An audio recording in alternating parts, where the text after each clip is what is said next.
الحمد لله الذي هدانا لهذا وما كنا لنهتدي لولا أن هدانا الله.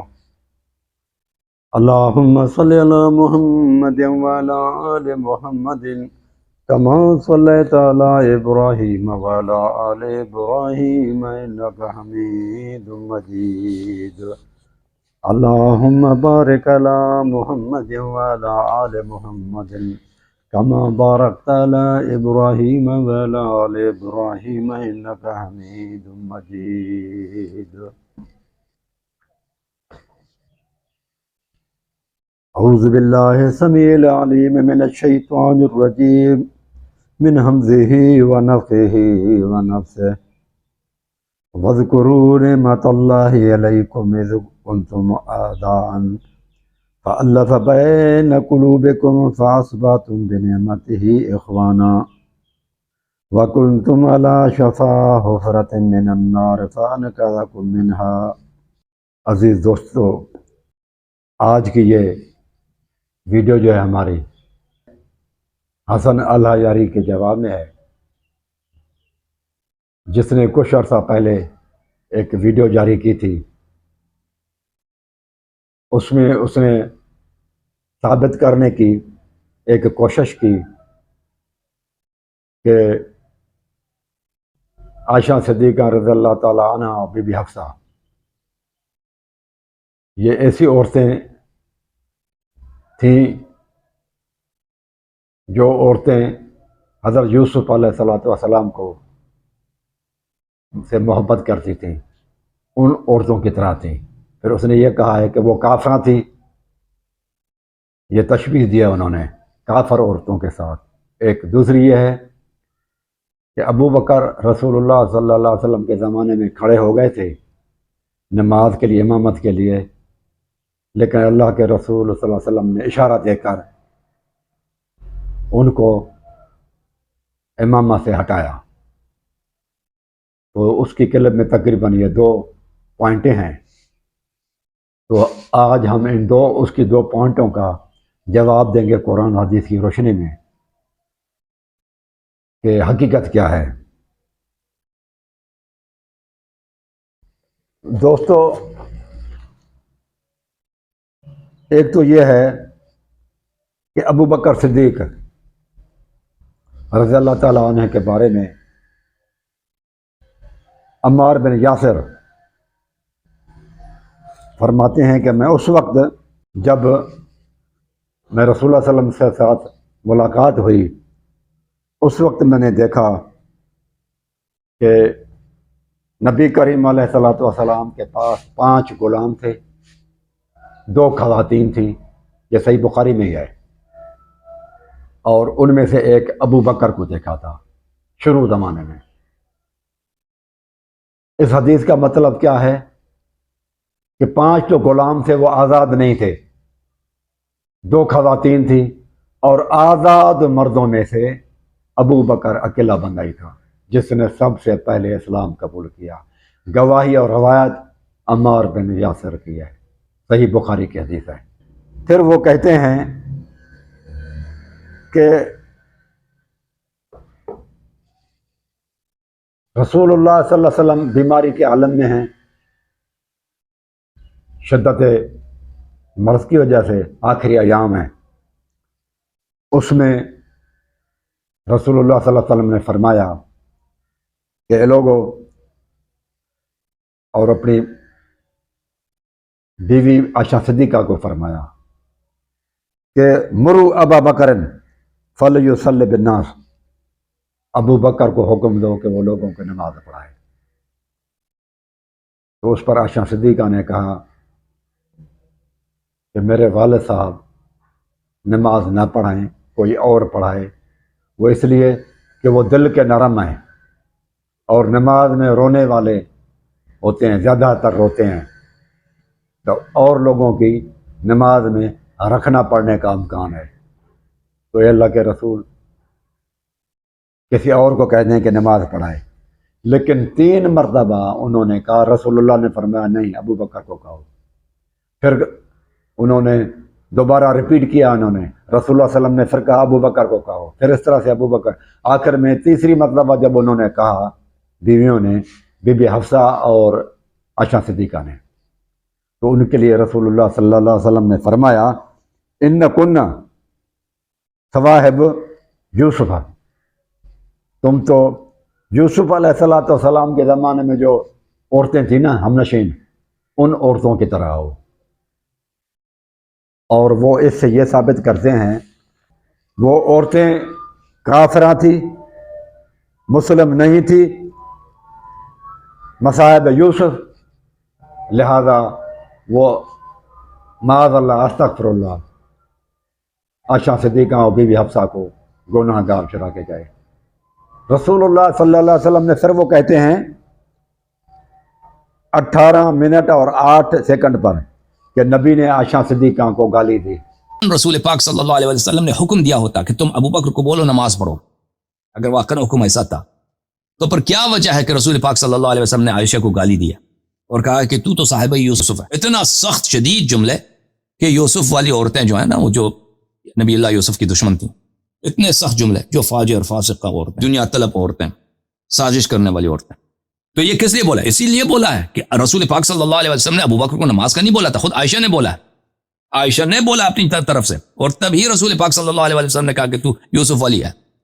اور اگر واقعا امر کرتا کہ تو نماز پڑھا دے، پھر اس کو نماز سے نہیں ہٹاتے کہ پھر تو نماز نہیں پڑھا سکتا۔ یعنی کہ وہ عورتیں، یوسف والی عورتیں، وہ کہتا ہے سازش کرنے والی عورتوں کی طرح ہو۔ انہوں نے تو بھائی سازش کس طرح کی؟ وہ عورتیں تھیں، سازش کرنے والی اگر عورتیں ساری نہیں تھیں، وہ ایک عورت تھی، باقی کسی عورت نے کوئی سازش نہیں کی تھی۔ انہوں نے محبت میں ہاتھ کاٹ ڈالے تھے، ان کو چھری پکڑائی گئی اور فروٹ وغیرہ دیا گیا، اور یوسف علیہ السلام جب گزرے تو انہوں نے اپنے ہاتھ کاٹ ڈالے۔ سوائے زلیخا کے اور لوگ، کسی عورت نے بھی کوئی سازش نہیں کی تھی۔ تو رسول اللہ صلی اللہ علیہ وسلم نے جمع کا صیغہ استعمال کیا ہے، اکیلے کا نہیں۔ اگر بہت ساری عورتیں ہوں، ان میں سے ایک عورت اور خیال کی ہو، تو وہ اکثرت کا اللہ تبارک و تعالی اکثر غالب آتی ہے اقلیت کے اوپر۔ اکثر عورتیں سازشی نہیں تھیں، ایک عورت سازش کرنے والی تھی، لیکن رسول اللہ صلی اللہ علیہ وسلم مشابہت اکثر عورتوں کے ساتھ دی ہے۔ تو اکثر عورتیں کس طرح سے تھیں؟ یوسف علیہ السلام کے زمانے میں اکثر عورتیں سازش کرنے والی نہیں تھیں، بلکہ اکثر عورتیں حضرت یوسف علیہ السلام سے محبت کرنے والی تھیں۔ تو انہوں نے اتنی محبت کی کہ ہاتھ کاٹ ڈالے اور کسی کام کا پتہ نہ چلا، اتنی محبت۔ تو گویا کہ رسول اللہ صلی اللہ علیہ وسلم نے بھی فرمایا کہ تم اتنی محبت کرتی ہو نماز سے، اور لوگوں کی نماز نہ ٹوٹے، ان میں رکھنا نہ پڑے، تم اتنی محبت کرتے ہو جس طرح سے یوسف علیہ السلام کے دور میں عورتیں یوسف علیہ السلام سے محبت کرتی تھی، اس طرح کی تمہاری محبت نماز کے ساتھ ہے کہ ابو بکر نماز نہ پڑھائے کیونکہ نماز میں روئیں گے، لہذا آواز اس کی بیٹھ جائے گی، لوگ پریشان ہو جائیں گے۔ یعنی کہ تم لوگوں کو اور صحابہ کی پریشانی نہ ہونی چاہیے، اور صحابہ سے محبت اور نماز سے محبت اتنی ہے جس طرح کی محبت یوسف علیہ السلام سے اور قسم کی خواتین کی تھی۔ اس میں تو سازشی تو ایک عورت تھی، باقی کوئی نہیں۔ اللہ تعالیٰ نے جمع کا سکھایا ہے، اس میں ایک عورت کی بات نہیں چلے گی۔ دیکھیں قرآن مجید میں اللہ تعالیٰ فرماتا ہے وَإِذْ قَالَ رَبُّكَ لِلْمَلَائِكَةِ اسْجُدُوا لِآدَمَ فَسَجَدُوا إِلَّا إِبْلِيسَ۔ اللہ تعالیٰ نے فرشتوں کو کہا کہ آدم کو سجدہ کرو۔ ان فرشتوں کی جماعت میں ایک جن بھی تھا، فَفَسَقَ وَكَانَ مِنَ الْجِنِّ، شیطان تھا، وہ فرشتہ تو نہیں تھا نا، لیکن اکثرت کی وجہ سے اللہ تعالیٰ نے مخاطب جن کو فرشتہ کہا، حالانکہ وہ فرشتہ نہیں تھا، جن تھا، لیکن جو اکثر ہوتی ہے اللہ تعالیٰ اسی سے مخاطبت کرتا ہے، خطاب کرتا ہے، کیونکہ خطاب کے دوران فرشتے زیادہ تھے اور جن ایک تھا صرف، لہذا اللہ تعالیٰ نے ان سب کو فرشتوں کو کہا کہ اذ قال ربک للملائکۃ، جب ملائکوں سے کہا اور جن کا ذکر نہیں کیا۔ اس طرح اکیلی عورت تھی زلیخا جس کا نام ہے ایک طرف، باقی تو محبت کرنے والی تھی، باقی نے تو کسی نے سازش نہیں کی، لہذا یہاں پر یہی کہا جائے گا کہ یہ عورتیں بھی اما عائشہ صدیقہ اور حفصہ سازشی عورتیں نہیں تھیں، تو وہ عورتیں پھر کیا تھیں؟ وہ عورتیں محبت کرنے والی تھیں۔ تو ان کو بھی کیا کہا گیا کہ آپ لوگوں میں آپ عورتیں ایسے ہیں جیسے مصاحب یوسف علیہ الصلوۃ والسلام کے زمانے کی عورتیں جو موجود تھیں، تو گویا کہ محبت کرنے والی تھیں۔ اس طرح سے تم بھی یہی محبت کرتے ہو کہ نماز، یہ ان کی تعریف ہے، گالی نہیں ہے کہ بہت تمہیں ان سے محبت ہے۔ اگر وہ رسول اللہ صلی اللہ علیہ وسلم گالی دیتے ان کو اور برا بھلا کہتے تو اللہ کے بندے وہ رسول اللہ صلی اللہ علیہ وسلم اور وہ عورتیں صحیح نہ ہوتی، وہ کافراں ہوتی، جیسے اس نے کہا ہے کہ وہ تو کافر عورت تھی اور سازشی عورتیں تھیں۔ پھر رسول اللہ صلی اللہ علیہ وسلم کو اللہ تعالیٰ نے تو قرآن مجید میں منع کیا ہے سورۃ احزاب میں کہ محمد صلی اللہ علیہ وسلم ان عورتوں میں سے کسی عورت کو آپ نے طلاق نہیں دینی، جو اب آپ کے پاس موجود ہیں ان میں سے کسی کو آپ طلاق بھی نہیں دے سکتے۔ پہلے کہا تھا کہ اگر آپ چاہیں تو ان میں سے کسی کو طلاق دے دیں، لیکن رسول اللہ صلی اللہ علیہ وسلم کو آزمائش لینے کے لیے جب وہ ساری آزمائش میں پاس ہوئیں اور انہوں نے کہا کہ ہم دکھ وغیرہ پریشانی کے عالم میں ہونے کے باوجود بھی آپ کو نہیں چھوڑیں گے، تو پھر قرآن مجید میں اللہ تعالیٰ نے منع کر دیا کہ ان کے ہوتے ہوئے کسی اور عورتوں سے شادی نہیں کر سکتے اور نہ ان کو آپ طلاق دے سکتے ہیں۔ یہ صورت احزاب ہے۔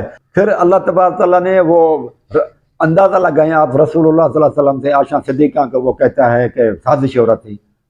دنیا میں انسان جب مرتا ہے بھائی اور کوشش کرتا ہے کہ میں اس وقت اپنے کسی محبوب ترین چیز کے پاس جاؤں، ٹھہروں، کوئی باپ ہو، کوئی دادا ہو، کوئی آدمی ہوتا ہے یا کوئی عورت ہوتی ہے، بیمار ہوتے ہیں، آخری ایام ہوتے ہیں، تو وہ کیا کہتی ہے کہ اب چند دن ہیں میرے، تو میں فلاں جگہ پر جا کر گزارنا چاہتا ہوں۔ کہاں پر وہ وصیت کرتے ہیں کہ کس جگہ پر جائیں؟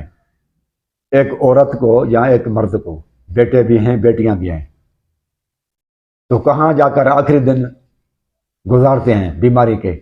کہاں جائے گا وہ؟ آدمی ہو، مرد ہو یا عورت ہو، آخری دن کہاں گزارنا وہ پسند کرتے ہیں؟ اس جگہ پر جانا پسند کرتے ہیں جہاں ان کو سکون ملے، ان کی تیمارداری ہو، ان کا صحیح طور پر علاج ہو، ان کی صحیح طور پر خدمت ہو۔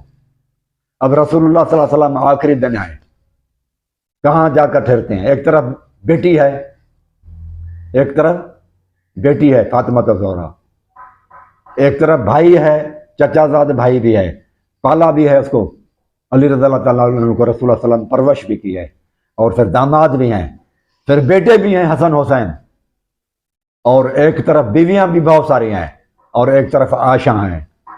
اب اللہ کے رسول صلی اللہ علیہ وسلم آخری دن چند رہے ہیں زندگی کے، وہ کہاں گزارنا پسند کرتے ہیں؟ کس کے مکان میں جاتے ہیں؟ رسول اللہ صلی اللہ علیہ وسلم کی محبت کو جانچنا ہو نا، تو رسول اللہ صلی اللہ علیہ وسلم کے آخری دنوں کو آپ چیک کریں کہ رسول اللہ صلی اللہ علیہ وسلم، یہ سارے فضائل علی رضی اللہ، ابو بکر، عمر، ہر ایک اللہ تک کہ رسول صلی اللہ علیہ وسلم نے، اللہ نے قرآن کی آیتیں اتاری ہیں اور رسول اللہ صلی اللہ علیہ وسلم نے فضائل بیان کیے ہیں، مناقب صحابہ کے نام سے، مختلف صحابہ کے مختلف مناقب کے، علی کے بھی کہا، جیسے آپ کہتے ہیں مولا بھی کہا، ہر چیز کہی۔ اب مجھے بتاؤ کہ رسول اللہ صلی اللہ علیہ وسلم نے آخری دن وصال مبارک کے قریب قریب جو دن تھے آپ کے، کہاں گزارے؟ کس کو ترجیح دی؟ بیٹی بھی ہے، بیٹے بھی ہیں، داماد بھی ہیں، رشتہ دار بھی ہیں، اب کہاں رسول اللہ صلی اللہ علیہ وسلم، اور بیویاں بھی ہیں، کس کے گھر جاتے ہیں؟ اس کے پاس جاتا ہے بندہ جہاں سمجھے کہ سب سے زیادہ میری عزت بھی ہوگی، اکرام ہوگا، خدمت ہوگی، میری تیمارداری بھی ہوگی، اور مجھے محبت بھی ملے گی۔ عائشہ صدیقہ کے گھر آتے ہیں اور وہیں آپ کا وصال ہوا، اور عائشہ صدیقہ کے گود کے اندر وفات پائی ہے، بی بی فاطمہ الزہرا کے پاس نہیں گئے۔ یہ ثابت ہو گیا رسول اللہ صلی اللہ علیہ وسلم مختلف فضائل بیان کرنے کے بعد آخر میں بتا دیا کہ سب سے زیادہ مجھے اگر محبت ہے تو عائشہ صدیقہ سے ہے اور اس کے والد صاحب سے ہے، اور اس کے مقابلے میں کوئی نہیں۔ پہلے مختلف لوگ مختلف باتیں کرتے ہیں، لیکن آؤ ہم رسول اللہ صلی اللہ علیہ وسلم سے پوچھتے ہیں کہ آپ سے سب سے زیادہ محبت کس سے ہے، اور اس کو پتہ چلتا ہے جب بندہ بیمار ہو تو کدھر جاتا ہے، آخری ایام میں کہاں زندگی گزارتا ہے۔ کس کا گھر پسند کرتا ہے؟ عائشہ صدیقہ کے پاس رکھیں تاکہ اس کا والد صاحب بھی وہاں آئے گا پھر بغیر کسی روک ٹوک کے۔ علی رضی اللہ کے عنہ کو پسند نہیں کیا، بی بی فاطمہ کے گھر نہیں گئے، امام حسن حسین کے گھر نہیں گئے، ترجیح دی تو عائشہ صدیقہ کو دی۔ وہ جس کو رسول اللہ صلی اللہ علیہ وسلم اتنی ترجیح دے تو اس کو کہتا ہے وہ سازشی عورتیں تھی، استغفر اللہ معاذ اللہ۔ وہ عمار بن یاسر کہتے ہیں کہ رسول اللہ صلی اللہ علیہ وسلم کی یہ دونوں خوات جو ہے نا عائشہ صدیقہ، رسول اللہ صلی اللہ علیہ وسلم کی عائشہ صدیقہ دنیا اور آخرت میں بیوی ہے۔ حضرت علی نے عمار اور حضرت حسن کو کوفے بھیجا اس لیے کہ کوفے والوں کو مدد کے لیے مدد دیں۔ عمار نے خطبہ سنایا، کہنے لگے بے شک مجھ کو اس کا یقین ہے کہ حضرت عائشہ دنیا اور آخرت دونوں میں آن حضرت صلی اللہ علیہ وسلم کی بیوی ہیں۔ اللہ تعالیٰ نے تمہارے لیے آزمائش رکھی ہے کہ تم علی رضی اللہ عنہ کی تابعداری کرتے ہو یا عائشہ صدیقہ کی۔ خطب عمار فقال انی لأعلم انها زوجته فی الدنیا والآخرت، دنیا اور آخرت میں رسول اللہ صلی اللہ علیہ وسلم کی بیوی ہے، تو رسول اللہ صلی اللہ علیہ وسلم کے بیوی ہونے کی وجہ سے یہ جنت میں رہیں گی۔ اور یہ مومنین کی ماں ہے۔ وَأَزْوَاجُهُ أُمَّهَاتُهُمْ النبی اولیٰ بالمؤمنین من انفسہم وَأَزْوَاجُهُ أُمَّهَاتُهُمْ، محمد صلی اللہ علیہ وسلم کی بیویاں مومنین کی مائیں ہیں۔ جو اس کو ماں کہے، یہ قرآن بتا رہا ہے کہ جو عائشہ کو ماں کہے وہ مومن ہے، اور جو عائشہ کو ماں نہ سمجھے وہ مومن نہیں ہے۔ یہ قرآن مجید کی آیت بتا رہی ہے۔ تو ماں کیا ہوتی ہے؟ ماں جس کو کہتے ہیں ہم، ان میں سے ایک تو چیز یہ ہے کہ اس سے نکاح نہیں ہو سکتا، اس سے نکاح نہیں ہوگا۔ عائشہ صدیقہ سے نکاح نہیں ہو سکے گا۔ جتنی بھی رسول اللہ صلی اللہ علیہ وسلم کے ازواج ہیں وہ کسی سے نکاح نہیں کر سکتی رسول اللہ صلی اللہ علیہ وسلم کے بعد، کیونکہ وہ مائیں ہیں، مائیں بنا دی گئی۔ اور ماں سے دوسری کیا چیز ہوتی ہے؟ ایک تو نکاح ناجائز ہے، دوسرا ماں کو اف بھی نہیں کرنا پڑے گا۔ وَلَا تَقُل لَّهُمَا اُفٍ وَلَا تَنْهَرْهُمَا، سخت لہجے میں بھی بات نہ کرو ان کے ساتھ، اور ان کے ساتھ اف بھی نہ کہو، معمولی تکلیف بھی ان کو نہ دو۔ یہ ہوا ماں کا دوسرا شان۔ تیسرا ماں جس کو کہتے ہیں وہ کیا ہوتا ہے؟ ہاں، ماں اگر مر جائے اور ملکت چھوڑ جائے تو جن کی ماں ہوگی، جو اولاد ہوگی، اس میں اس کا ورثہ تقسیم ہوگا۔ تین چیزیں ہوتی ہیں نا ماں سے کے ساتھ، ایک تو اس کے ساتھ نکاح حرام، دوسرا اس کا ورثہ ملے گا اس کو، اور تیسرا اس کو اف تک نہ کہو۔ یہ ماں ہے جسمانی خون کے رشتے کے حساب سے، خون کے رشتے کے حساب سے۔ اور عائشہ صدیقہ اور رسول اللہ صلی اللہ علیہ وسلم کی بیویاں یہ مائیں ہیں ایمان کے رشتے کے حساب سے۔ وہ مائیں ہیں حسب اور نسب کے رشتے سے، خون کے رشتے سے، اور یہ مائیں ہیں ایمان کے حساب سے۔ تو ایمانی مائیں خونی ماں سے رشتے والوں سے زیادہ افضل ہے، ایمان افضل ہے رشتوں سے۔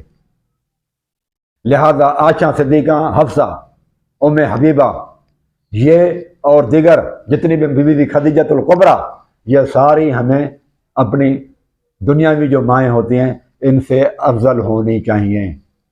ان کو تکلیف دیں گے، اف بھی کہیں گے تو یہ قرآن مجید کے خلاف ہوگا، ماں کے تعظیم کے خلاف ہے، ادب اور احترام جو ماں کا سکھایا گیا اس کے خلاف ہے۔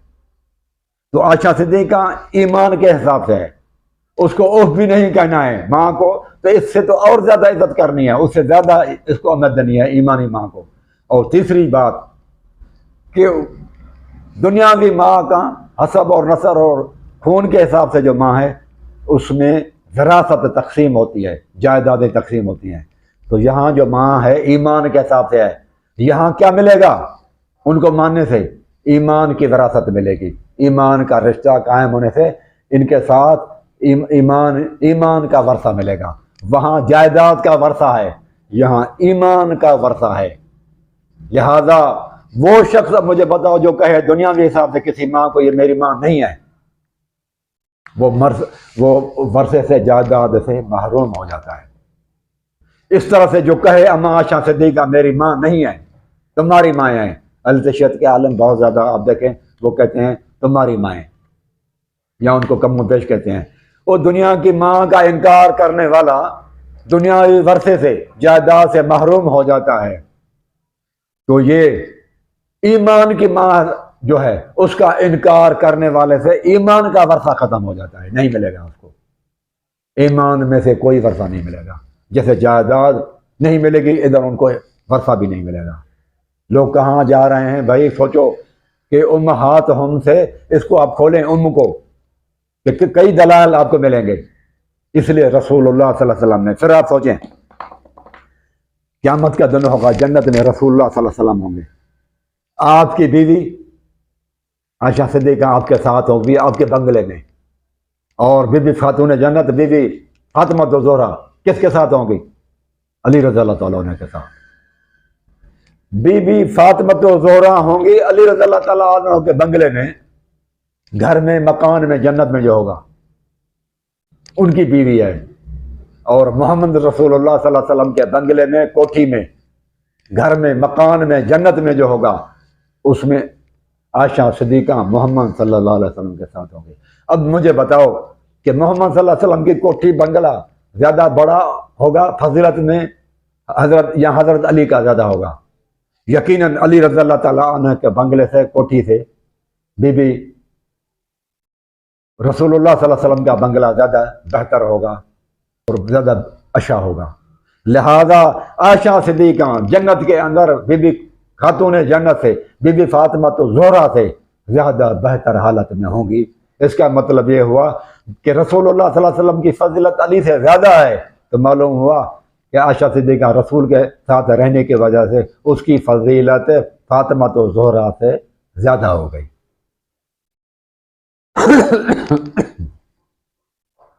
تو عائشہ صدیقہ کی فضیلت فاطمہ زہرا سے زیادہ ہو گئی، کیونکہ وہ رسول کے ساتھ ہوں گی، رسول کے بنگلے اور محلات میں۔ فاطمہ رضی اللہ تعالیٰ عنہ ہوں گی علی رضی اللہ تعالیٰ عنہ کے ساتھ۔ علی رضی اللہ تعالیٰ عنہ جنت میں کم درجے میں ہوں گے، رسول اللہ صلی اللہ علیہ وسلم اعلیٰ درجے میں ہوں گے، زیادہ فضیلت والے ہیں رسول اللہ صلی اللہ علیہ وسلم۔ اس لیے معلوم ہوا کہ فاطمہ رضی اللہ تعالیٰ عنہ سے بھی زیادہ افضل ہوئی رسول اللہ صلی اللہ علیہ وسلم کی ازواج، اس لیے ان کو مائیں کہا گیا ہے کہ مومنین کی مائیں ہیں۔ ہاں، جو ان کو ماں نہ سمجھے تو وہ مومن بھی نہیں ہے، اس کو ایمان کا ورثہ ہی نہیں ملے گا۔ جیسے دنیاوی ماں کا کوئی انکار کر دے تو جائیداد اور ورثے میں سے کچھ نہیں ملتا، اس طرح سے جو انکار کرے کہ بیویاں رسول اللہ صلی اللہ علیہ وسلم کی میرے مائیں نہیں ہیں تو ایمان میں سے کچھ نہیں ہوا۔ اس لیے اللہ نے کہا کہ مومنین کی مائیں ہیں، مومنوں کی مائیں ہیں، یعنی کہ جو کہے میری ماں نہیں ہے عائشہ حفصہ، وہ مومن بھی نہیں ہے، اس کا اندر ایمان کا ورثہ ہی نہیں آیا۔ تو بھائیو، یہ بات تھی کہ رسول اللہ صلی اللہ علیہ وسلم نے اگر ایسا ویسا ہوتا تو رسول اللہ صلی اللہ علیہ وسلم ضرور ان کو طلاق دے دیتے، لیکن قرآن مجید میں تو اللہ تعالیٰ منع کرتا ہے کہ محمد صلی اللہ علیہ وسلم آپ اپنی بیویوں میں سے کسی کو نہ رد و بدل کر سکتے ہیں نہ طلاق چھوڑ سکتے ہیں۔ یہ ان کی عظمت ہے بیویوں کی، رسول اللہ صلی اللہ علیہ وسلم کی، عائشہ صدیقہ کی اور بی بی حفصہ کی اور دوسرے ازواج مطہرات کی، یہ عظمت ہے۔ لہذا یہ کہنا بھائیو کہ جو ہے نا عائشہ صدیقہ اور وہ گناہ گار تھی، اور آپ یہ کافر عورتوں کے ساتھ تشبیہ دے رہے ہیں، نہیں، وہ محبت کی وجہ سے ہیں، تو ان کو ان سے ساتھ محبت تھی۔ رسول اللہ صلی اللہ علیہ وسلم نے فرمایا تمہیں اتنی محبت ہے نمازوں کے ساتھ کہ نماز میں گڑبڑ نہ ہو، نماز صحیح طور پر ادا کی جائے۔ ایسا آدمی نماز نہ پڑھائے جو روئے اور جو نہ بعد میں پیچھے جو صحابہ ہیں وہ کچھ سمجھ نہ سکیں، کیونکہ رونے کے بعد آدمی کی آواز بیٹھ جاتی ہے، قرات میں خلل پڑ جاتا ہے، تو یہ چیز ہے۔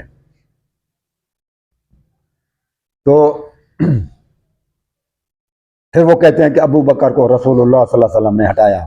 جہاں تک آپ نے ابو بکر کی نماز کی بات کی ہے تو ابو بکر نے نماز نہیں پڑھائی ہے، ابو بکر کو نماز سے ہٹایا گیا ہے۔ یہ آپ کی بخاری کی کتاب ہے۔ شخص نماز پڑھاتا ہے، دوسرا شخص اس کا تکبیر جو ہے لوگوں کو سناتا ہے کہ بھائی تکبیر کس لیے سنایا جاتا ہے کہ بھائی پرانے زمانے میں لاؤڈ اسپیکر نہیں ہوتے تھے، مائکرو فون نہیں تھے نا، ایک شخص نماز پڑھ رہا ہے، پیچھے مجمع بڑا ہے، تو ایک دوسرا شخص ہے جو زور سے کہتا ہے اللہ اکبر، لوگوں کو پتہ چل جائے کہ رکوع میں چلے جاؤ، کیونکہ جماعت بہت لمبی ہے، صف بہت ہے، تو پیچھے والوں کو نماز سنائی نہیں دیتی بھائی کہ ہم نے اب رکوع پہ جانا، تو امام کی جو آواز ہے وہ اس کی اتنی اونچی نہیں ہوتی ہے، تو ایک شخص وہاں پہ چیخ کے بولتا ہے اللہ اکبر، جب وہ اللہ اکبر کہے گا تو دوسرے جو ہیں اس کے کیا کریں گے، نماز اس کے تکبیر سے نماز پڑھیں گے۔ اچھا، یہ حدیث نمبر 712 بخاری میں عائشہ نے کہ نبی صلی اللہ علیہ وسلم جب بیمار ہو گئے تھے تو انہوں نے کہا کہ ابو بکر سے کہہ دو کہ نماز پڑھا دو۔ میں نے کہا ان کو رونا آئے گا، تو انہوں نے کہا انکن صواحب یوسف، انہوں نے مجھ سے کہا کہ آپ تو یوسف کی صاحبہ ہیں۔ اب آپ سوچ لینا، اپنے مولوی سے پوچھ لینا بھائی صوفی صاحب کہ یوسف کی صاحبہ کیا سچی تھی یا جھوٹی؟ یوسف کی صاحبہ کیا جہنمی تھی یا جنتی؟ یوسف کی صاحبہ کیا مومنہ تھی یا منافقہ؟ یہ آپ تو اپنے مولویوں سے پوچھ لینا، اور نبی کریم صلی اللہ علیہ وسلم کا کلام سچ ہوتا ہے، جھوٹ ہی نہیں ہوتا، یہ آپ کی بخاری میں ہے، ٹھیک ہے نا، اسی حدیث میں جس میں آپ نے کہا کہ ابو بکر نماز پڑھا، فصلى، ابو بکر نے لوگوں کو نماز پڑھانا شروع کیا، وخرج النبی صلی اللہ علیہ وآلہ یحاد بین رجلین، نبی کریم صلی اللہ علیہ وسلم نے جب دیکھا کہ ابو بکر نماز پڑھا رہا ہے تو آ گئے بھائی، خود آ گئے، اور وہ چل بھی نہیں سکتے، وہ دو مردوں کے درمیان کھینچے جا رہے تھے اور وہ خود نہیں چل رہے، اتنی شدید بیماری۔ تو عائشہ کہتی ہے کہ میں نے دیکھا کہ رسول پاک صلی اللہ علیہ وسلم کو دو آدمیوں نے بازو کے نیچے سے پکڑا ہوا ہے، اٹھا کے لے کے آ رہے ہیں، اور ان کے پیر جو ہے زمین پہ خط بنا رہی ہیں، خط بنا رہا، ٹھیک ہے نا، اچھا خط بنا رہا یا خط فلما رآہ ابو بکر ذهب يتأخر فاشار الیہ، ابو بکر کو جب رسول پاک صلی اللہ علیہ وسلم نے جب تشریف لائے تو ابو بکر پیچھے جانے لگا، پیچھے چلا گیا کہ میں اس کا جو جہاں پہ صف میں اس کا اپنی جگہ وہاں پہ چلا گیا، میں اس کا جو جہاں پہ صف میں اس کا اپنی جگہ وہاں پہ چلا گیا، چلنے لگا۔ رسول پاک صلی اللہ علیہ وسلم نے کہا کہ نماز جا ادھر نماز پڑھو، ادھر نماز پڑھو، ادھر نماز پڑھو، تو ابو بکر فتأخر ابو بکر جو ہے پیچھے ہٹ گیا، ابو بکر جو ہے پیچھے ہٹ گیا، وقعد النبی صلی اللہ علیہ وآلہ وسلم الى جنبه، رسول پاک صلی اللہ علیہ وسلم ابو بکر کے ساتھ بیٹھے ہیں، وہ ابو بکر یسمع الناس تکبیرا، ابو بکر جو ہے لوگوں کو تکبیر سنا رہے تھے۔ کہنے کا مقصد یہ ہے عزیز کہ ایک شخص امام جماعت ہے نا، نماز شروع کیا اس نے، دوسرا شخص آ جاتا ہے اس کو مصلی سے ہٹا دیتا ہے، اس کو پیچھے ہٹا دیتا ہے، اور وہ نماز پڑھانا شروع کر دیتا ہے، اور دوسرا جو پہلے والا امام تھا وہ لوگوں کو صرف تکبیر سنا رہا ہے۔ تو اب مجھے بتاؤ کہ ابو بکر کو نماز سے ہٹایا گیا ہے امامت جماعت سے، یا اس کو نماز پہ نصب کیا گیا؟ اگر ابو بکر کی نماز صحیح ہوتی نا، امامت صحیح ہوتی، تو اتنی شدید بیماری میں کہ چل بھی نہیں سکتا، رسول پاک صلی اللہ علیہ وسلم پیر کھینچے جا رہے ہیں، وہ خود نہ آتے، اور پھر ابو بکر نے جو نماز پڑھائی ہے نا، رسول پاک صلی اللہ علیہ وسلم اس کو ہٹا کر خود نماز پڑھائیں، ابو بکر صرف تکبیر سنا رہا ہے، ٹھیک ہے نا، اس طرح نہیں ہوتا، اوکے، یہ آپ کے اپنی کتب سے ہے۔ رسول پاک صلی اللہ علیہ وسلم ابو بکر کے ساتھ بیٹھے ہیں، رسول پاک صلی اللہ علیہ وسلم ابو بکر کے ساتھ بیٹھے ہیں، رسول پاک صلی اللہ علیہ وسلم ابو بکر کے ساتھ بیٹھے ہیں، وہ ابو بکر یسمع الناس تکبیرا، ابو بکر جو ہے لوگوں کو تکبیر سنا رہے تھے۔ کہنے کا مقصد یہ ہے عزیز کہ ایک شخص امام جماعت ہے نا، نماز شروع کیا اس نے، دوسرا شخص آ جاتا ہے اس کو مصلی سے ہٹا دیتا ہے، اس کو پیچھے ہٹا دیتا ہے، اور وہ نماز پڑھانا شروع کر دیتا ہے، اور دوسرا جو پہلے والا امام تھا وہ لوگوں کو صرف تکبیر سنا رہا ہے۔ تو اب مجھے بتاؤ کہ ابو بکر کو نماز سے ہٹایا گیا ہے امامت جماعت سے، یا اس کو نماز پہ نصب کیا گیا؟ اگر ابو بکر کی نماز صحیح ہوتی نا، امامت صحیح ہوتی، تو اتنی شدید بیماری میں کہ چل بھی نہیں سکتا، رسول پاک صلی اللہ علیہ وسلم پیر کھینچے جا رہے ہیں، وہ خود نہ آتے، اور پھر ابو بکر نے جو نماز پڑھائی ہے نا، رسول پاک صلی اللہ علیہ وسلم اس کو ہٹا کر خود نماز پڑھائیں، ابو بکر صرف تکبیر سنا رہا ہے۔ رسول اللہ صلی اللہ علیہ وسلم کو بھائی ابو بکر نے کبھی بھی نہیں ہٹایا، بلکہ وہ خود ہٹے تھے۔ یہ وہ ہے روایت دوستو، آپ کو میں وہ پیش کرتا ہوں تاکہ آپ دیکھیں، یہ بھی اس نے غلط بیان کیا ہے کہ تو جب انہوں نے کہا ان کن صواحب یوسف مرو ابا بکر فلیصلی بالناس، ابو بکر کو حکم دو کہ آئے لوگوں کے نماز پڑھائیں، فخرج ابو بکر فصلی، تو ابو بکر نکلے نماز پڑھانے کے لیے، فوجد النبی صلی اللہ علیہ وسلم من نفسی خفۃ، تو رسول اللہ صلی اللہ علیہ وسلم نے بھی اپنی جو مرض میں کچھ کمی محسوس کی، بیماری میں کچھ کمی محسوس کی اس دوران، فخرج یحاد بین رجلین کان ينظر الى رجلہ یخطان من الوجہ فاراد ابو بکر ان یتأخر، دیکھا یہ الفاظ ہیں، رسول اللہ صلی اللہ علیہ وسلم جب آئے 2 آدمی لے کر آ رہے تھے سہارے کے طور پر، اور مٹی میں نشان بنا رہے تھے رسول اللہ صلی اللہ علیہ وسلم اپنے پاؤں مبارک سے. تو فراد رسول اللہ صلی اللہ علیہ وسلم کو جب دیکھا کہ اللہ کے رسول آ رہے ہیں ابو بکر نے، تو پہلے یہ ہے کہ فراد ابو بکر ان یتأخر، کہ ابو بکر نے ارادہ کیا پیچھے ہٹنے کا، پچھلی صف میں جانے کا. فأومأ الیہ النبی صلی اللہ علیہ وسلم، پھر رسول اللہ صلی اللہ علیہ وسلم نے ان کو حکم دیا ان مکانک، کہ تم اپنے جگہ پر ہی کھڑے رہو. حکم نہیں دیا کہ نکل جاؤ یہاں سے، امامت سے ہٹ جاؤ. ابو بکر خود ہٹے ہیں. ثم اوذی بہ حتی جلس الیہ جنبہ، پھر رسول اللہ صلی اللہ علیہ وسلم اس کے جو ہے نا ایک پہلو میں آ کر بیٹھ گئے، یعنی کھمبے پاسے بائیں طرف آ کر بیٹھ گئے. اور وہاں پر وکان النبی یصلی و ابو بکر یصلی بصلاۃہ والناس یصلون بصلاۃ ابی بکر رضی اللہ تعالیٰ عنہ. ابو بکر پیروی کر رہا تھا رسول اللہ صلی اللہ علیہ وسلم کی، اور باقی لوگ اقتداء کر رہے تھے ابو بکر کی، ان کے پیچھے نماز پڑھ رہے تھے. رسول اللہ صلی اللہ علیہ وسلم کھبے طرف جو ہے نا آ کر بیٹھ گئے، لیفٹ سائڈ کے اوپر بیٹھ کر نماز پڑھاتے رہے. اور ابو بکر تو رسول اللہ صلی اللہ علیہ وسلم نے ان کو ہٹایا تو نہیں، بلکہ یہ کم اعزاز ہے کہ رسول اللہ صلی اللہ علیہ وسلم وہ آگے رسول اللہ صلی اللہ علیہ وسلم اور وہ ایک ہی صف میں تھے 2 آدمی، اور پھر وہ تکبیریں کہتے جاتے تھے رسول اللہ صلی اللہ علیہ وسلم، تو یہ بھی تکبیریں کہتے تھے. یہ بڑا اعزاز تھا رسول اللہ صلی اللہ علیہ وسلم کا.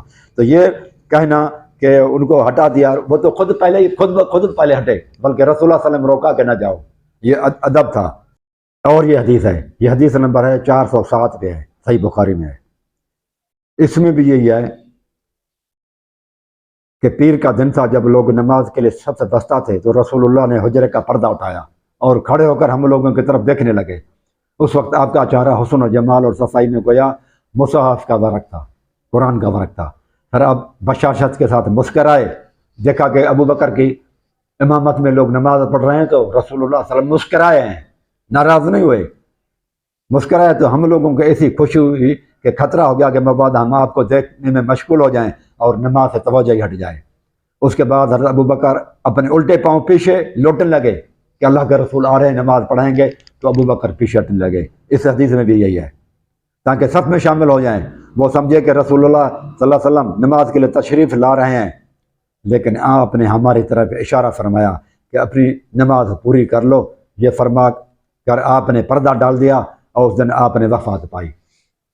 یہ اسی دن وفات پائی ہے. یہ پیر کا دن ہے، اور وہ پہلے کی بات ہے.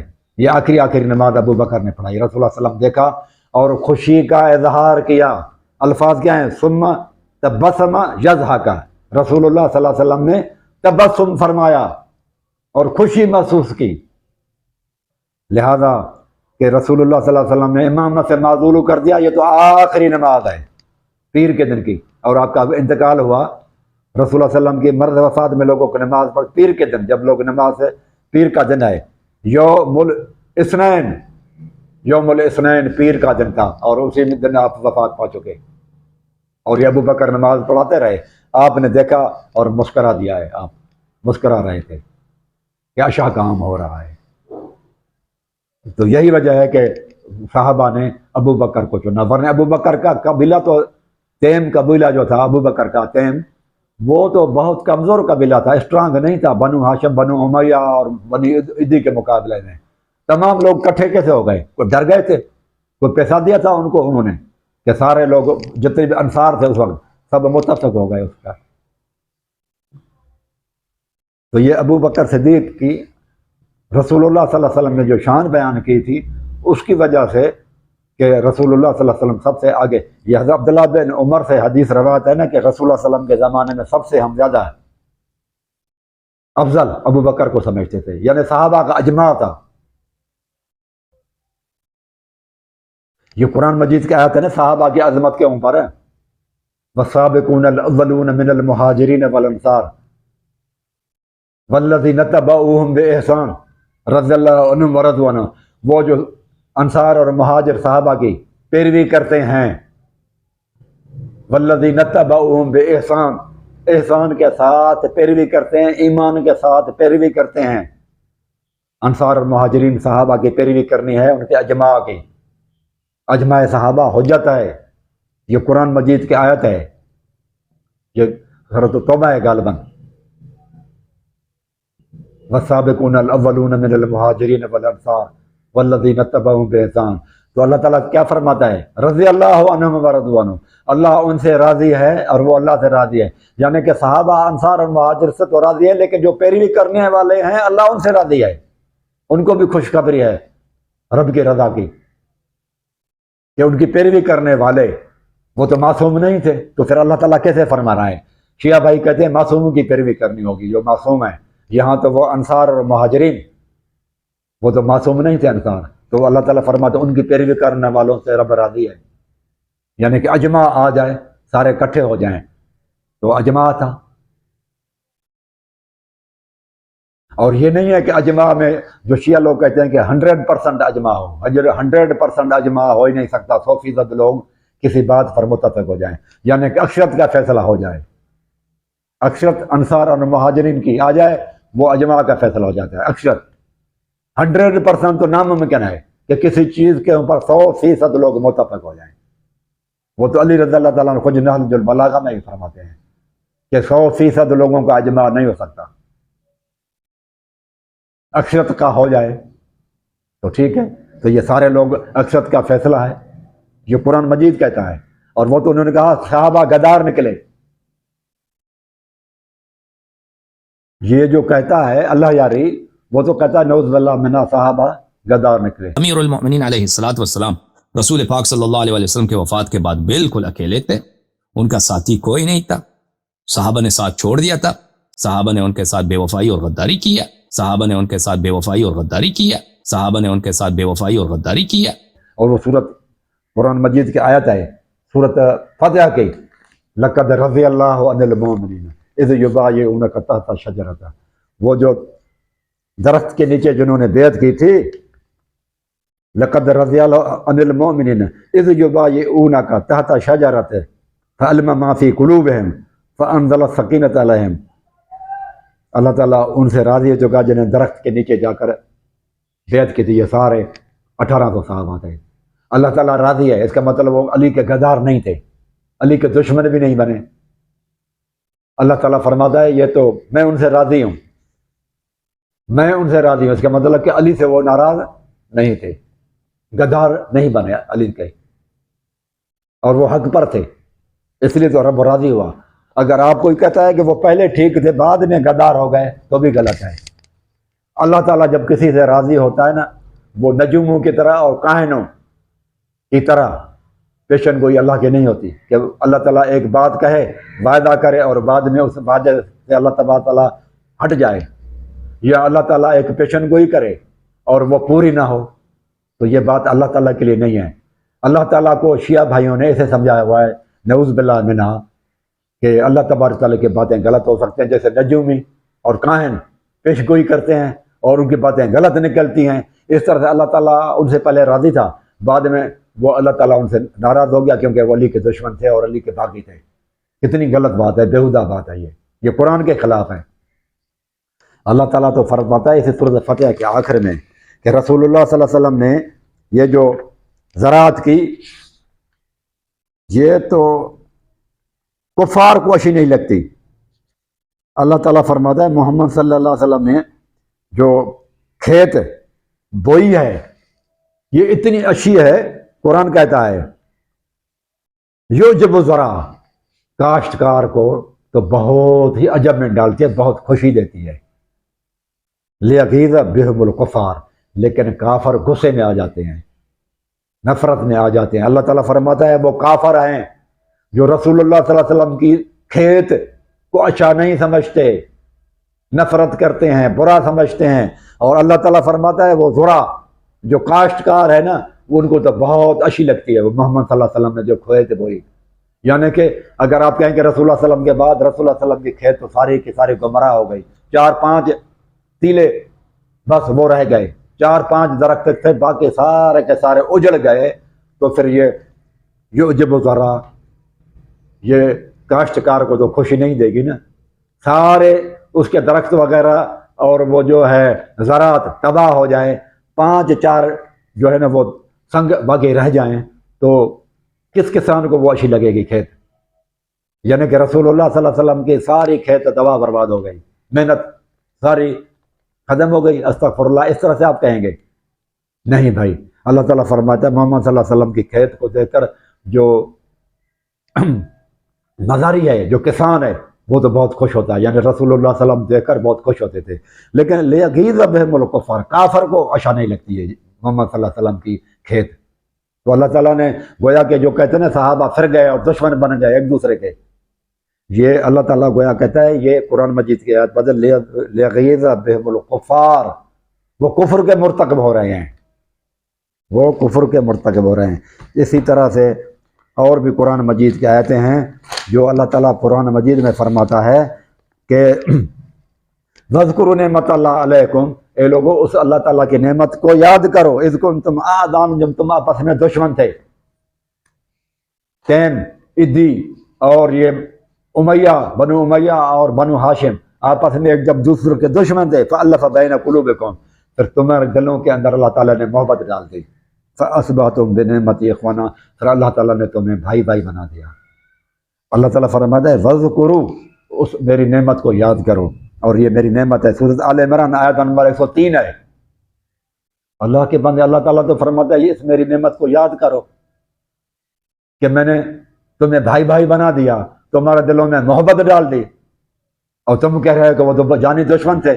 تو کسی کافر نے بھی نہیں کہا محمد صلی اللہ علیہ وسلم کے زمانے میں بعد میں کہ قرآن کی یہ آیت غلط ثابت ہو رہی ہے، کہ قرآن کہتا ہے ان کے آپس میں محبتیں ہیں، اور جبکہ یہ آپس میں لڑ رہے ہیں، تلواریں اٹھائی ہوئی ہیں، یہ ایک دوسرے کو قتل کر رہے ہیں، اور علی رضی اللہ تعالیٰ عنہ کے سب دشمن ہو گئے ہیں، علی کو چاہنے والے نہیں ہیں، یہ اہل بیت کے دشمن ہیں، اور اہل بیت ان کے بنو امیہ کے دشمن ہیں۔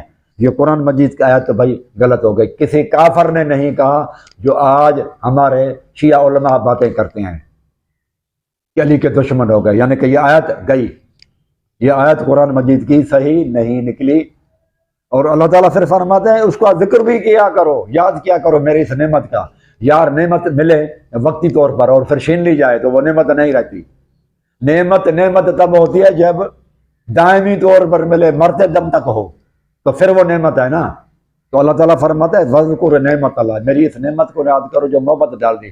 اگر محبت اللہ تعالیٰ نے ڈال کے واپس لے لی، پھر وہ کہتا ہے اللہ تعالیٰ میری یاد کرو، تو کس چیز کا یاد کریں؟ وہ تو اللہ تعالیٰ نے وقتی طور پر دی اور وہ پھر چھین لی گئی۔ میں کسی بندے کو 1 لاکھ روپیہ دوں اور اس کے بعد کروں کہ یار میری نعمت کو یاد کرو، لیکن وہ 15-20 دن کے بعد وہ 1 لاکھ روپیہ دے کر واپس لے لوں، وہ میری اس نعمت کو یاد کرے گا؟ مجھے اچھی طرح سے یاد کرے گا؟ نہیں کرے گا۔ اور پھر اس کو میں کہوں کہ میری نعمت کو یاد کرو، بھائی نعمت کیا تھی؟ وہ تو تم نے واپس لے لی، ہر چیز لی۔ تو اللہ تعالیٰ فرماتے میرے سے نعمت کو یاد کرو، نعمت ہی نہیں رہی جو واپس لی جائے۔ وہ تو نعمت تب ہوگی نا جب مرتے دم تک دی جائے۔ تو صحابہ کرام اور اہل بیت کے درمیان محبت مرتے دم تک ہو تو پھر یہ نعمت ہے، پھر وہ یاد کرنے کا قابل بھی ہے۔ اگر صحابہ اور اہل بیت کے درمیان میں محبت نہیں تھی اور علی کے دشمن ہو گئے تھے وہ استغفر اللہ، پھر یہ قرآن مجید کی آیت شیعہ کے نزدیک غلط ہے۔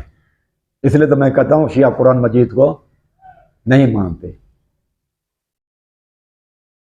اور جگہ پر بھی اللہ تعالیٰ فرماتا ہے، سورۃ انفال آیت نمبر 62 اور 64 کو آپ پڑھیں، اس میں بھی اللہ تعالیٰ فرماتا ہے اتنی بڑی محبت ڈال دے کہ دنیا کے اندر یہ جتنے بھی خزانے ہیں نا محمد صلی اللہ علیہ وسلم آپ خرچ کرتے تو بھی اتنی محبت آپ لوگوں کے دلوں میں نہیں ڈال سکتے تھے۔ ان دشمنوں کو ملا کے جو آپ نے محبت ڈالتی ہے مختلف قبائل کے اندر، یہ اتنی محبت آپ نے ڈالی ہے کہ زمین کے سارے خزانے بھی خرچ کرتے۔ اللہ تعالیٰ فرماتا ہے وَأَلَّفَ بَيْنَ قُلُوبِهِمْ لَوْ أَنفَقْتَ مَا فِي الْأَرْضِ جَمِيعًا مَا أَلَّفْتَ بَيْنَ قُلُوبِهِمْ، ساری زمین کے خزانے بھی خرچ کر دیتے تو اتنی محبت آپ نہیں ڈال سکتے تھے۔ یہ سورۃ انفال آیت نمبر 62 سے لے کے 64 تک ہے۔ تو یہ قرآن کی آیت، یہ بھی پھر آپ انکار لازم آ جائے گا اس آیت کا بھی۔ تو یہ کیا پیش کر رہے ہیں سمجھ میں نہیں آ رہی ہے اللہ جاری صاحب، یہ تو صحابہ سے دشمنی نہیں ہے بلکہ قرآن مجید کی بھی نافرمانی ہو رہی ہے۔ صحابہ آپ دیکھیں آج کل نہیں ہے، آپ دیکھیں عمر رسول اللہ صلی اللہ علیہ وسلم کے زمانے میں صحابہ کس کو سب سے زیادہ اہمیت دیتے تھے؟ اور عمار بن یاسر کا کہنا کہ سب سے آزاد انسانوں میں سب سے پہلے آزاد لوگوں میں سے ابو بکر ہے جو اسلام لایا. کیا تو میں نے بھائی بتا دیا رسول اللہ صلی اللہ علیہ وسلم کا آخری زندگی کا آخری دن کا آخری دن رسول اللہ صلی اللہ علیہ وسلم نے ابو بکر کو نماز پڑھاتے ہوئے دیکھا اور پردہ ڈال دیا, واپس چلے گئے. پیر کا دن تھا, ابو بکر نے نماز پڑھائی. اب ادھر بھی دیکھیں ایک اور روایت ہے کہ رسول اللہ صلی اللہ علیہ وسلم نے اپنی زندگی میں صلح کرانے کے خاطر عامر بن عوف قبیلے میں صلح کرانے کے لیے تشریف لے گئے. وہاں سے رسول اللہ صلی اللہ علیہ وسلم واپس آتے ہیں تو دیکھا کہ ابو بکر نماز پڑھا رہے ہیں.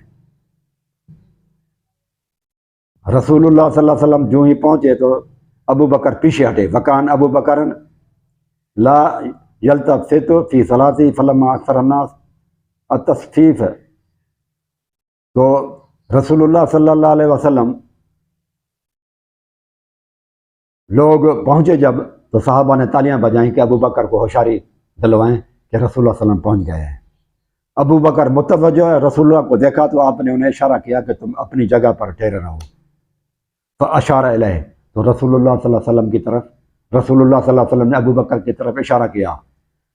فاشار الیہ رسول اللہ صلی اللہ علیہ وسلم, رسول اللہ صلی اللہ علیہ وسلم اس کی طرف اشارہ کیا ابو بکر کی طرف. انم کس مکانہ کا, کہ تم اپنی جگہ پر کھڑے رہو. فرفع ابو بکر, تو رسول ابو بکر پیچھے سے پھر بھی ہٹا. تو نماز سے جب فارغ ہوئے رسول اللہ صلی اللہ علیہ وسلم, فلمن صرف, رسول اللہ صلی اللہ علیہ وسلم جب نماز سے فارغ ہوئے, نماز رسول اللہ صلی اللہ علیہ وسلم نے پڑھائی, ابو بکر پیچھے ہٹ گئے. جبکہ رسول اللہ صلی اللہ علیہ وسلم نے منع کیا ان کو کہ نہیں تم اپنی جگہ پڑھ ہی رہو, لیکن ابو بکر پھر بھی پیچھے ہٹ گئے. تو رسول اللہ صلی اللہ علیہ وسلم نے کہا یا ابا بکر ما منعک ان تثبت اذا امرتک, جب میں نے تمہیں روکا کہ تجھے کس چیز نے پھر پیچھے ہٹنے پر مجبور کیا جب میں نے کہا کہ اپنی جگہ پر رہو. فقال ابو بکر, تو ابو بکر نے کہا ما کان لابن ابی قحافہ, ابو قحافہ کے بیٹی کے کیا مجال ہے ان یصلی بین ید رسول اللہ صلی اللہ علیہ وسلم, کہ رسول اللہ صلی اللہ علیہ وسلم کے سامنے رسول اللہ صلی اللہ علیہ وسلم موجود ہوں اور وہ امامت کرائے. رسول اللہ صلی اللہ علیہ وسلم سے آگے چلے, رسول اللہ صلی اللہ علیہ وسلم کے آگے کھڑا ہو جائے, رسول موجود ہو اور وہ نماز پڑھائے. فقال رسول اللہ صلی اللہ علیہ وسلم, پھر رسول اللہ صلی اللہ علیہ وسلم نے فرمایا کہ لوگوں تم نے تالیاں کیوں بجائیں, تمہارے لیے یہ کافی ہے کہ تم سبحان اللہ وغیرہ کہہ لیتے, تالیاں صرف عورتیں بجائیں, مردوں کو اجازت نہیں ہے. آپ نے دیکھا یہاں پر بھی رسول اللہ صلی اللہ علیہ وسلم نے ابو بکر کو کہا کہ اپنی جگہ پر کھڑے رہو, لیکن ابو بکر پیچھے ہٹے. پھر رسول اللہ صلی اللہ علیہ وسلم نماز کے بعد فرماتے ہیں اے ابو بکر تو پیچھے کیوں ہٹا, تو رسول اللہ صلی اللہ علیہ وسلم تو حضرت ابو بکر نے جواب دیا ابو قحافہ کے بیٹے کی کیا مجال ہے کہ وہ رسول اللہ صلی اللہ علیہ وسلم آگے نماز پڑھائے. دیکھا یہ ہے ادب اور احترام رسول اللہ صلی اللہ علیہ وسلم کا جو ابو بکر کرتے تھے. تو یہ رسول اللہ صلی اللہ علیہ وسلم سے کافی خود رسول اللہ صلی اللہ علیہ وسلم کے وصال مبارک سے مرنے سے پہلے کیا واقعہ ہے, اور وہ رسول اللہ صلی اللہ علیہ وسلم کا آخری دن ہے جس میں رسول اللہ صلی اللہ علیہ وسلم نے پیر کا دن تھا, اور وہ رسول اللہ صلی اللہ علیہ وسلم نے ابو بکر نے نماز پڑھائی اور رسول اللہ صلی اللہ علیہ وسلم نے پردہ ڈال دیا, لیکن رسول اللہ صلی اللہ علیہ وسلم نہیں آئے. لیکن اس وقت کیا ہوا, رسول اللہ صلی اللہ علیہ وسلم مسکرا رہے تھے, پردہ ڈال کے چلے گئے اور ناراض نہیں ہوئے صحابہ کے اوپر, بلکہ مسکرائے ابو بکر کو دیکھ کر کے نماز پڑھا رہے ہیں. یہ آخری دن, اور یہ اپنی زندگی میں کافی آپ کے وفات سے کافی دن پہلے کی بات ہے, اور یہ وصال کے دن کی آخری, یہ رسول اللہ صلی اللہ علیہ وسلم پیر کا دن ہے, وہاں پر یہ نماز کا آپ دیکھ رہے ہیں. اس کے بعد اللہ کے رسول دنیا سے وصال فرما گئے. لہذا ابو بکر ہی خود ہٹتے تھے, یہ نہیں کہ ابو بکر کو ہٹایا جاتا تھا, تو یہ بات غلط تھی. اقول قولی ھذا